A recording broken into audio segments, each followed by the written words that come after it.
Kerron teille nyt suomalaisen viittomakielen korpustyöstä ja siitä, mitä kokonaisuuden aikana on tapahtunut.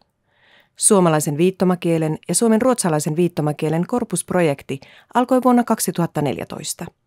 Projektissa kuvattiin kaikkiaan 103 viittojaa, joista 91 oli suomalaisen viittomakielen ja 12 suomen ruotsalaisen viittomakielen käyttäjää.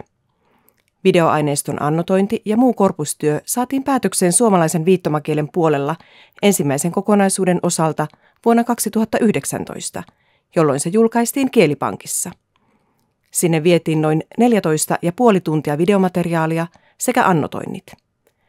Tämän jälkeen jatkettiin korpuksen perustyötä eli annotointia ja aineiston toinen osa vietiin Kielipankkiin vuonna 2024. Tämä sisälsi noin 9 tuntia videomateriaalia sekä annotoinnit eli ID-glossit ja suomenkieliset käännökset. Työ jatkui. Kolmas ja samalla viimeinen osa sisältää vain videoita. Koska annotointi vie valtavasti aikaa, päätimme viedä Kielipankkiin pelkästään videot. Aineisto on massiivinen, lähes 30 tuntia videomateriaalia. Nyt kaikki 3 osaa on viety Kielipankkiin ja suomalaisen viittomakielen korpustyön paketti on kokonaisuudessaan valmis.